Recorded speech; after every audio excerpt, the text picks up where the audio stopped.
మీరు మీ అభిమాన shows and serials TV కన్నా ముందు ఈటీవీ విన్ యాప్లో చూడండి. Download and subscribe to ETV win app. 99 రూపాయలు మాత్రమే.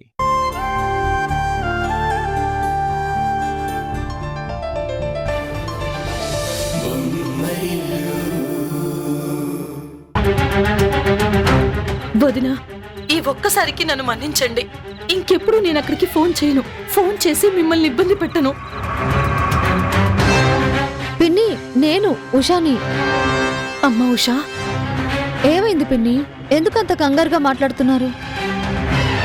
ఉషా, మీ అత్తయ్య గారేమో అనుకున్నానమ్మా. ఏమైంది పిన్ని? ఏం చెప్పమంటావు ఉషా? ఏ తల్లిదండ్రులకి మాలాంటి పరిస్థితి రాకూడదు.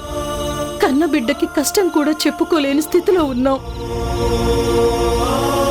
పిన్ని, ఒక్క నిమిషం, నేను నా ఫోన్ నుంచి చేసి మాట్లాడతాను.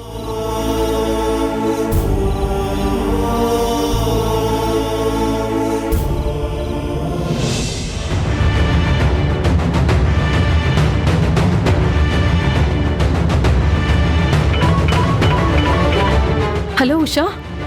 పిన్ని, ఏం జరిగిందో ఇప్పుడు చెప్పండి. మీరంతా బాగానే ఉన్నారు కదా? ఇందాక మీ మాటల్లో ఎక్కడో ఏదో ఇబ్బంది ఉందని నాకు అర్థమైంది. ఏం జరిగిందో చెప్పు పిన్ని. అమ్మా ఉషా, అసలు ఏం జరిగిందంటే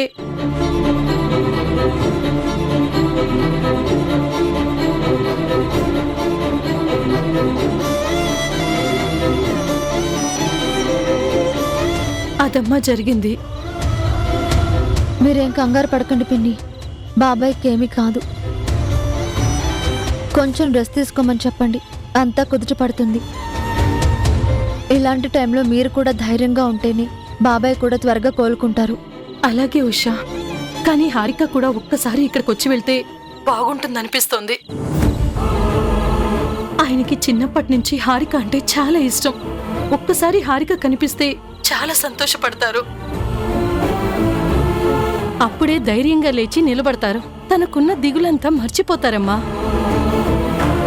హారికను చూస్తే మీ బాబాయ్ ఆరోగ్యం ఆటోమేటిక్గా కుదుట పడిపోతుంది.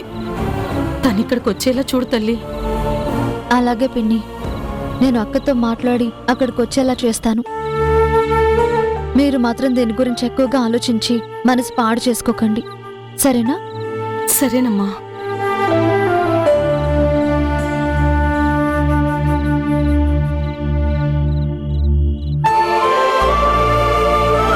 అక్కకి విషయం నేరుగా చెప్తే టెన్షన్ ఫీల్ అవుతుంది. ఇప్పుడున్న పరిస్థితుల్లో సడన్ గా ఇలాంటి షాకింగ్ విషయాలు వింటే తన కడుపులో ఉన్న బిడ్డకి మంచిది కాదు. కానీ అక్క బాబాయ్ని చూడ్డానికి వెళ్ళేలా చేయాలి. కానీ ఎలా?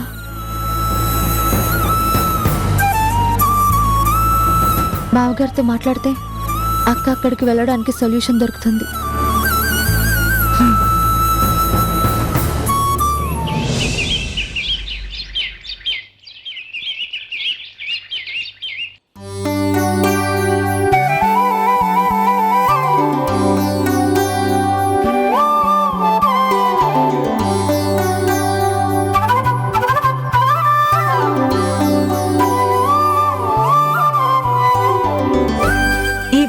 చిన్నపిల్లల పెంపకం గురించి చాలా బాగా చెప్పారు.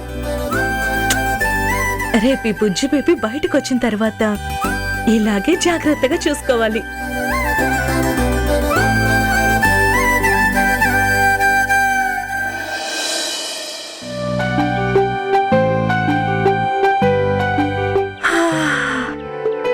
స్మెల్ అదిరిపోయింది. ఇలాంటి కాఫీని వేడివేడిగా ఆస్వాదిస్తే ఉంటుంది మజా.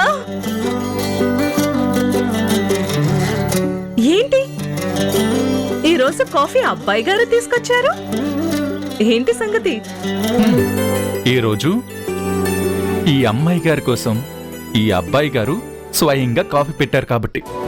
అబ్బో, అబ్బాయి గారికి కాఫీ పెట్టడం కూడా వచ్చనమాట.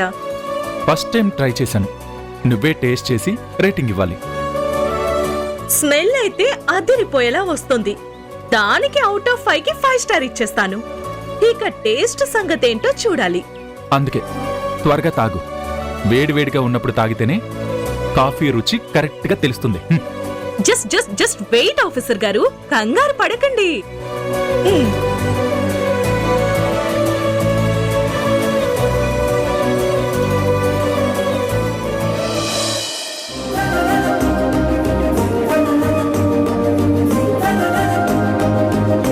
ఈ కాఫీకి జస్ట్ 2 స్టార్స్ ఇవ్వచ్చు.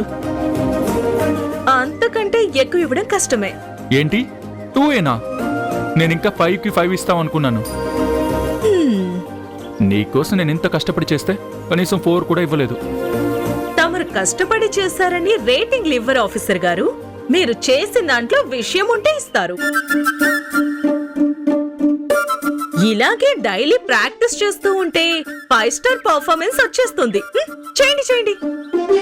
సరే అయితే, నీకు మంచి కాఫీ ఇవ్వడంలో 5 స్టార్ రేటింగ్ తెచ్చుకోవడంలో నేను ఫెయిల్ అయ్యాను కాబట్టి నిన్ను ఓ మంచి 5 స్టార్ రెస్టారెంట్కి తీసుకెళ్ళి నీకు నచ్చిన ఫుడ్ పెట్టించి నీ దగ్గర నుంచి నేను 5 స్టార్ రేటింగ్ తీసుకుంటా.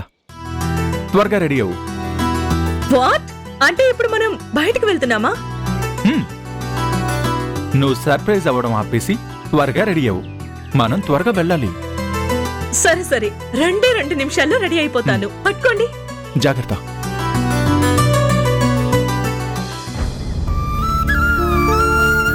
హారిక, నీకు అసలు విషయం చెప్పకుండా మీ అమ్మగారింటికి తీసుకెళ్తున్నాను. అక్కడికి వెళ్ళాక నువ్వు ఎలా రియాక్ట్ అవుతావో అని కొంచెం టెన్షన్గా ఉంది.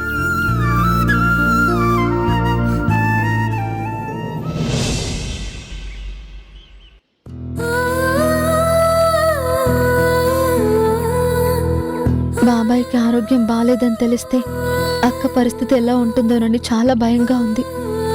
భగవంతుడా, బాబాయ్కి కానీ అక్కకి కానీ ఏమీ అవ్వకుండా చూడు స్వామి.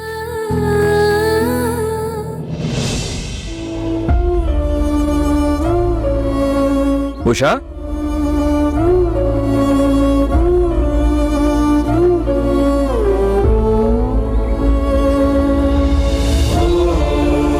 ఏంటి భార్యామణి గారు ఎంత పిలిచినా పలకట్లేదు?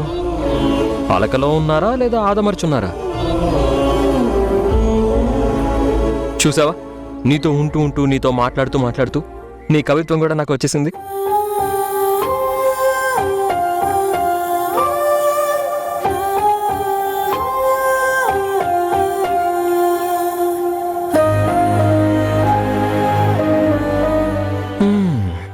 మన మేడం గారు చాలా దీర్ఘ ఆలోచనలో ఉన్నట్టున్నారు. ఆ ఆలోచనల్లో నుంచి ఈ లోకంలోకి తీసుకురావడానికి ఓ మంచి కవిత చెప్పనా? నా జీవితానికి అర్థం ఇచ్చిన అర్ధాంగివి నువ్వు, నా ప్రతి సంతోషానికి సంపూర్ణ రూపానివి నువ్వు, నేను వేసే ప్రతి అడుగులో అడుగు కలిపే జాడవి నువ్వు, నేను చేసే ప్రతి ఆలోచనలో నన్ను గెలిపించే వ్యూహానివి నువ్వు, నా దారి మరలకుండా నాకు సూచనలిచ్చే దిక్సూచివి నువ్వు.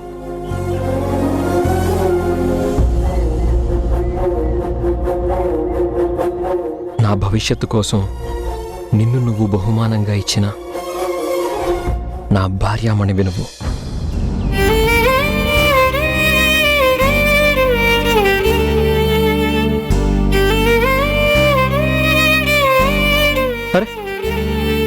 కష్టపడి పదాలన్నీ ఏర్చి కూర్చి నీకోసం ఒక అందమైన కవిత చెప్తే దానికి నువ్వు ఇచ్చే రెస్పాన్స్ ఇదా? హలో,